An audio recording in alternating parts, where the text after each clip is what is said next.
She ordered her predator to attack, but the human turned it into his star companion. The stars over Kelporn Prime burned in silence, but deep beneath the black marble towers of the Serpent Citadel, Queen Dravara was not silent. Her breath coiled, like venom as she stood before the Council of Shards, eyes glowing with fury that twisted the edges of her voice into blades. "A human," she hissed. "A mechanic, not a general, not a threat, has crippled the engine of my warship with nothing but rusted tools and primitive fusion tricks." She crushed the crystal record of the incident in her talon hand, shards crunching like bone. The room remained silent. No one dared speak. The mechanic's name was Corin Vetch, a man known only in backwater circles for salvaging wrecked war cruisers and giving them second lives. Somehow he had infiltrated the Queen's Imperial siege ship, Dominions. Vale planted an overload coil and vanished without trace. No fleet caught him. No camera identified his route. What he left behind was humiliation. The Queen did not tolerate being laughed at, and the sound of Corin's name had begun to carry through the darker sectors like a joke that refused to fade. That was when she turned to her most ancient weapon, the one she'd kept locked in the twilight vaults. Zarin, the Shadow Leopard. The creature had been bred in orbital darkness and trained to kill without sound. Its skin was obsidian black, freckled with silver runes like falling stars. Its breath was frost. Its claws had once sliced through an armored dread knight from throat to core in under 5 seconds. It did not obey anyone but her. It didn't need to. She spoke one command, a single venom-coated whisper. "Find him. Bring me his skull." Zarin leapt from the high spires into the void, its body slipping through the stars like a shadow given purpose. Tracking Corin's trail was like chasing wind through lightning fields, but the beast did not falter. It caught scent in the magnetic wreck zones above Puldris 7, where rusted freighters floated like dead whales and the air crackled with old engine bleed. Down below in a broken hangar, half buried in red dust, Corin Vetch wiped oil from his cheek and rolled his eyes at a whining capacitor. His toolkit was scattered across the floor, components piled high, sparks drifting up from a poorly welded junction. "I swear," he muttered, tightening a screw. Every ship in this sector was built by drunk droids. The growl came from behind, him, low, sharp, primal, not like any beast from a known biosphere. This one trembled with otherworldly resonance like space folding inward. Corin turned slowly and saw it, eyes like twin voids, breaths steaming across broken metal. A figure so impossibly elegant in its fury that it looked carved from the night itself. "Oh," Corin said, blinking. "You're new."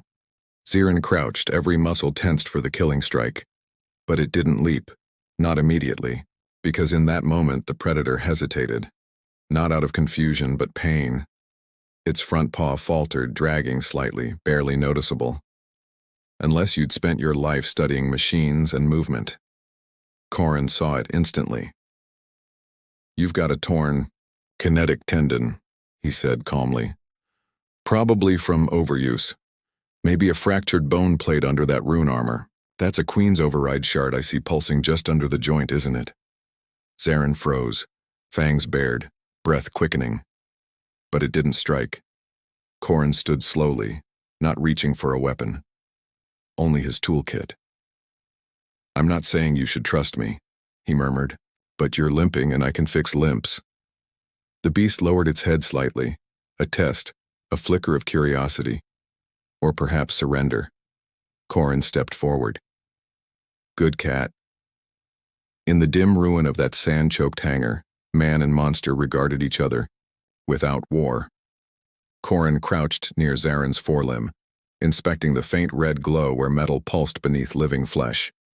The Queen's override shard, an imperial implant laced with biorol and rage modulation, was cracked, bleeding sparks. No wonder the creature was twitching. Its body was at war with itself. "This tech," Corin muttered gently, reaching into his pack, "is outdated but dangerous. She tried to patch her instincts with algorithms. That's why it hurts." Zarin didn't flinch, didn't growl, only watched. Corin unplugged a voltage suppressor from an old ship battery, rewired it through a stabilizer, and slowly slid the casing beneath the jagged wound. This will suppress the override and reset your limb's neural feedback. You'll still be dangerous, just less miserable. With a flick and a hum, the makeshift rig locked into place. Zarin flinched once but didn't strike. Then with a slow, careful motion, the great beast uncoiled its limbs and tested the repaired leg. It moved cleanly, smoothly, without pain. Zarin looked at Corin with something far deeper than instinct. Not obedience, not submission, but awareness. Corin straightened, his face unreadable. I just fixed the Queen's weapon. Probably means you'll kill me faster, huh? Zarin stepped forward close enough for Corin to feel its breath. It didn't lunge. Instead, it turned slowly and crouched low in the sand, inviting him. Corin blinked. You're kidding. The beast looked back. He sighed, slung his toolkit over his shoulder, and climbed on, and together they vanished into the storm. Back in her citadel, Queen Dravara stared at a live feed from a far-seeing drone, watching her beast carry the mechanic through the ruins of her wrath. She gripped the edge of her throne, eyes wild with disbelief. He's riding it. The next sunrise over the wastes of Sinandar was seen not from a planet's surface, but from the broken spine of a floating junkyard that orbited like a rotted tooth above a dying moon. Corin and Zarin had made camp inside a derelict freighter-turned-fuel farm. Tucked between heaps of forgotten tech and half-alive plasma coils, the leopard beast lay coiled in the shadows, tail flicking as it listened to the steady rhythm of Corin's tools scraping against metal. Corin sat cross-legged on the hull, grease staining his coat, rewiring a transmission array he'd ripped from the remains of a comm satellite. This should do it, he murmured, twisting the last connector breath-tight. Now let's see how long we can bluff an empire. The moment he activated the transmitter, screens lit up across outer sectors. Bars, warships, pirate dens, and refugee outposts suddenly flickered with a grainy feed showing a human sitting calmly beside a shadow leopard, whose name made assassins flinch. Corin leaned into the camera, goggles pushed to his forehead, and gave the galaxy the most casual grin it had seen since the last galactic war. Name's Corin Vetch, he said. If you're seeing this, then the Queen's probably already choking on her rage and wondering why her deadliest pet's carrying my toolkit instead of my corpse. He reached out of frame and scratched behind Zarin's ear. The beast made a sound like a breathless growl, low and approving. I didn't chain him, Corin continued. Didn't bribe him. Just fixed what she broke and let him decide. The feed cut as he rerouted the signal through 5 dead relays and into a pirate echo loop that would rebroadcast the message on repeat for 12 hours before deleting itself. The damage, however, was instant. Galaxies that had grown used to silence trembled with laughter, disbelief, and something older, hope. Queen Dravara received the message moments later in her throne chamber, surrounded by silent envoys too frightened to meet her gaze. She didn't speak. She only stared at the frozen image of Corin scratching Zarin's fur like a field kitten. Then, turned slowly to her warseer. Revoke the bounty, she whispered. The chamber gasped. The seer bowed. Your Majesty, the hunt is over, she spat, rising. Now it's war. Dravara's fury took form within days. A squadron of royal blade runners, silent assassins born from vat hate and psionic rage, were dispatched to intercept the mechanic and his stolen symbol of rebellion. They didn't come with orders to capture. Their command was final.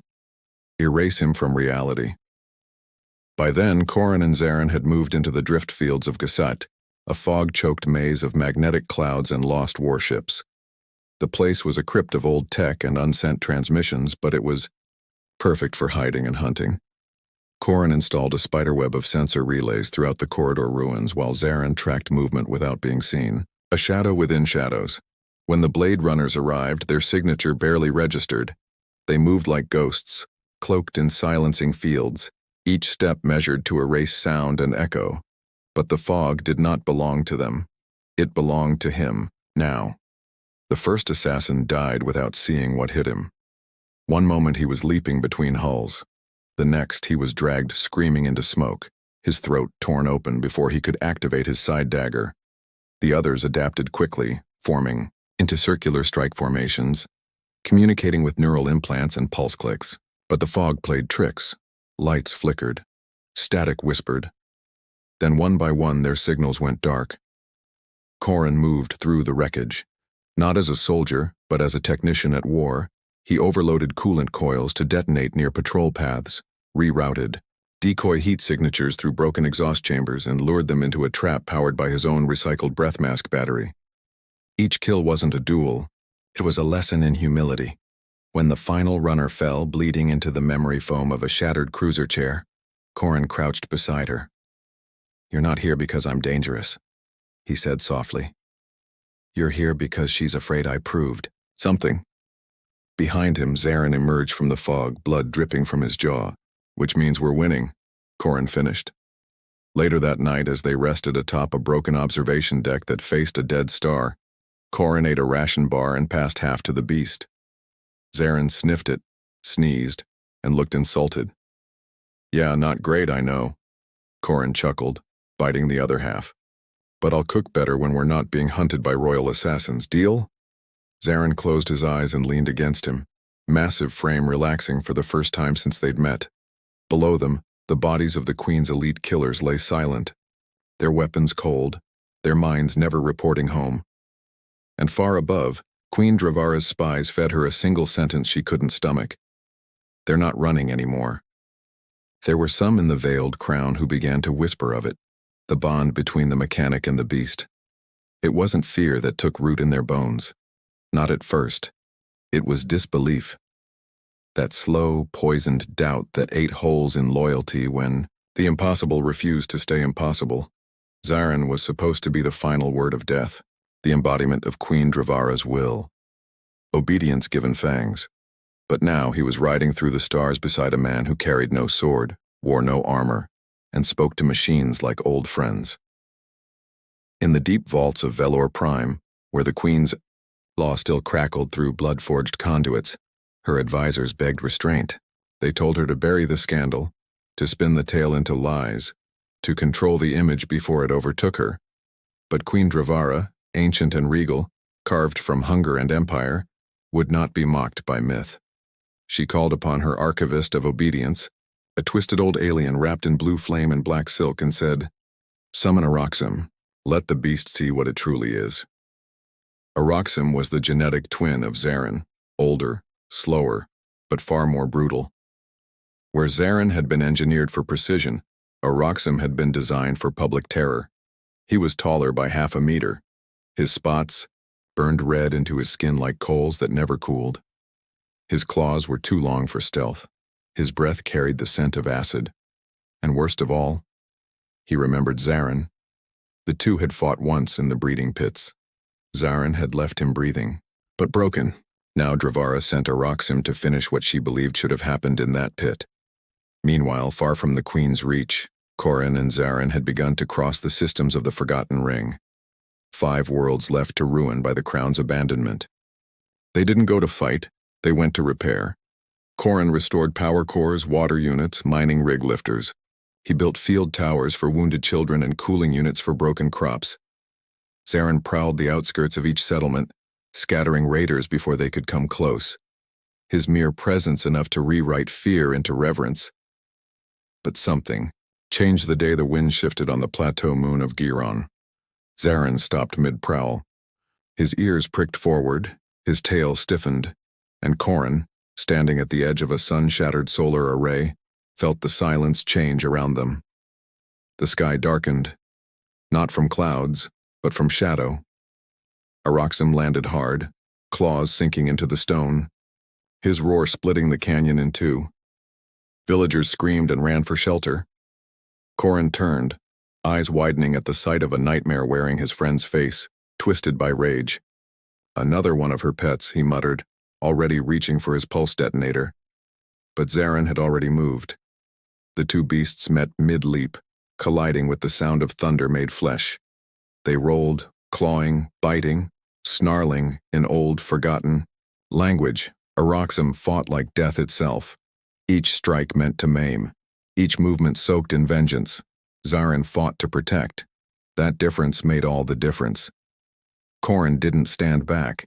He rerouted energy from the solar grid, pulsed charged through the canyon floor, and temporarily stunned Aroxim with an arc burst calibrated to the creature's biofeedback. "Zarin!" he shouted. "Left shoulder joint, just like yours, tear it!" The leopard understood. He struck fast, buried his fangs in the same place Corrin had once healed, and Aroxim howled, staggering. But Zarin didn't kill him. He pushed the larger beast down, roared once. A sound filled not with hate but command, and turned away. Aroxim lay still. He didn't get up. He didn't follow, because even he had recognized it now. The mechanic hadn't tamed a beast. The beast had chosen freedom. Queen Dravara's fury tore through her throne hall like a tidal scream when she received the report. Aroxim, her final creature of control, had been defeated and left breathing. The implication was worse than death. Mercy meant Zarin was not an accident. He was aware, conscious, capable of compassion. She had bred monsters, but now her own designs had evolved beyond her reach. Her face remained stone as she summoned her fleet lords. "No more symbols," she whispered. "Burn them.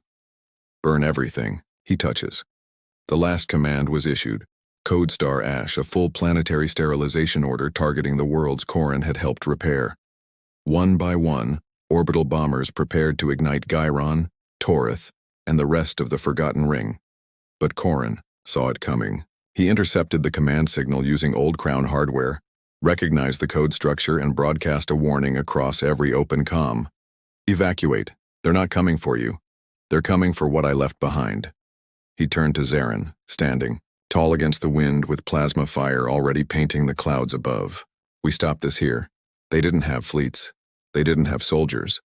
But what they did have was reach." Corrin activated the failsafe buried in the Queen's command algorithm, a hidden patch he had planted into the override shard the day he first repaired Zarin. The command bounced back, and for the first time in Dominion history, every bomber received a feedback burst that paralyzed their systems. "Gotcha," Corrin whispered. From the decks of shattered warships, rebel captains emerged, pirates who'd once laughed at him, smugglers who doubted him, fighters who'd heard the broadcasts and believed. They opened fire. The Queen's fleet, stunned and surrounded, fell into chaos. Corrin and Zarin didn't wait. They rode through the heart of the Queen's fleet on a captured dropship, boarding her flagship mid-descent, cutting through steel and gunfire. When they reached the throne chamber, Dravara stood with her crown in one hand and a blade of living heat in the other. "I should have killed you when you were still bending metal for miners," she hissed. Corrin stepped forward, toolkit slung on his back like a sword. "Yeah, you should have." Zarin leapt. The blade shattered, and the crown hit the floor. The moment the Queen's blade cracked under the weight of Zarin's pounce, the throne room seemed to exhale. Centuries of fear fleeing all at once. Dravara rolled away from the beast's claws, landing in a crouch with her crown clutched to her chest like a relic. She didn't bleed, not yet. But the fire in her eyes had shifted. Where once there was certainty, now lingered something foreign and bitter, recognition. She saw Corrin not as an intruder now, not even as a symbol of rebellion, but as a man who had done what she could never understand, earned the loyalty of something built to obey. Zarin stood still, his body low and ready, but no longer attacking. The beast wasn't a weapon, not anymore. He was waiting to see what Corrin would decide. That gesture alone unraveled the last cords of power that held the Queen's name together. The guards who had once served her with mechanical precision now hesitated, weapons half raised, their eyes flicking from the crouched monarch to the man, who hadn't fired a single shot yet, had taken her empire apart thread by thread. Corrin didn't look like a hero. He wore a torn work coat smeared with soot and blood. His boots were held together by adhesive wire. He had no armor, no grand speeches, no laser sword humming in righteous fury, only a toolkit strapped to his back and a beast at his side. Dravara rose slowly, spine trembling with rage. "You think this ends with me?" she asked, voice sharp, but hoarse. I am the crown. My voice is law across 10,000 systems. I am the order that keeps the galaxy from turning to ash. Corrin tilted his head slightly, face calm. No, you were the scream that drowned the quiet. But the galaxy, it already started healing in spite of you. I gave them structure. You gave them shackles, Corrin said. Dravara surged forward with the blade's hilt, aiming for his throat, but Zarin knocked her down with a single swipe. Not deadly, just dismissive. The crown fell from her hand, bounced once, and rolled to a stop between them. Corrin stepped over. He didn't pick it up. He let it sit on the floor like something too sharp to touch, too rusted to fix. This ends now, he said. She hissed at him, eyes flashing. Then finish it. Corrin shook his head. We don't kill broken things. We leave them behind. He turned his back to her. The guards didn't stop him. When Corrin and Zarin walked out of the throne room, they weren't alone. One by one, engineers, tech officers, and even navigators followed. Not in protest, not in fear, but in quiet acknowledgement that the Queen's time was done. Her rule hadn't been ended by force or war. It had been refused. Outside the citadel, the ships that once burned in her name dimmed their engines. The stars didn't chant. They didn't flare. They just watched, as the myth walked free. One man and one beast against the gravity of empire. The collapse of the veiled. Crown didn't come with explosions or civil wars. It came with doors that stayed shut when commands were given. It came with signals sent from systems that never returned. And then finally, it came with silence. Queen Dravara fled into that silence. Her palace left untouched, her throne untouched, her crown left on the floor where it had rolled from her grip. Corrin didn't seek revenge. He didn't sit in her seat or write new laws. Instead, he boarded a freighter with Zarin and disappeared from broadcast. No victory speeches, no declarations of freedom. He went back to the broken places, the colonies that still drank poisoned water, the miners who'd learned to breathe dust instead of oxygen, the children who could name a warship but had never seen a firefly. That's where he belonged, with people who didn't need a hero, just someone who could fix what they couldn't. Zarin changed too. He didn't grow tame, not entirely. He still growled when strangers came too close, still prowled the edges of settlements like a ghost waiting for danger to blink. But the fear had drained from his movements. He played with children. He guarded ships. He even learned to nap in sunlight again, something Corrin said was the closest thing to forgiveness. In one quiet town built from the bones of a crashed colony hauler, Corrin and Zarin settled for a while. Not to rest. Corrin never stopped working, but to stay. They helped rebuild a wind array, repaired an old shuttle that could ferry locals, off-world, and taught a 12-year-old girl how to weld her first solar bracket. On a cold morning beneath two suns, the girl asked Corrin, "Are you the guy who rode the Queen's leopard?" Corrin didn't answer at first. He looked to Zarin, who was stretched out in the grass nearby, blinking lazily. Then he smiled. "No," he said. "I rode my friend." The girl nodded solemnly, as if that made far more sense than any war ever could. That night, a fire was lit for no reason but warmth. Corrin and Zarin sat beside it, quiet, staring up at the constellations they no longer had to run from. The stars didn't speak, but they remembered. So did the worlds. And in the deep far reaches of forgotten space, when scavengers and rebels and refugees told stories around cracked engines and underflowing lights, they spoke of the man who didn't slay monsters. He healed them, and one of those monsters stayed beside him forever. In the years that followed the fall of Queen Dravara's reign, the galaxy did not erupt in celebration. It breathed like lungs uncollapsed after centuries of iron law. Star systems, once chained to silence, began whispering again. Through music, through color, through the sound of children laughing without fear of orbital sirens. There was no throne to replace the old one. No banners raised in the place of the veiled crown. There was only life, fragile and real, stitching itself back together in the margins. But memory lingers, especially when it has teeth. Somewhere, beyond the official maps in a nebula older than most species, an automated vessel stirred, forgotten by its creators, triggered by ancient failsafes. It bore no name, only the directive engraved deep within its hull: restore order, erase variance. The ship was a myth whispered among old warlords who still knelt to a queen no longer present.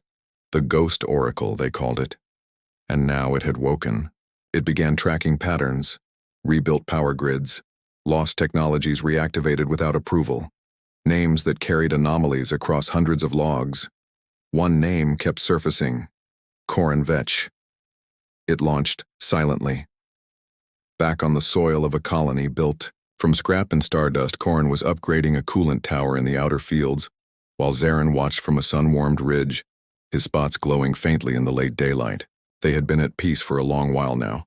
Days filled with simple work, nights spent watching the wind bend light through the valley.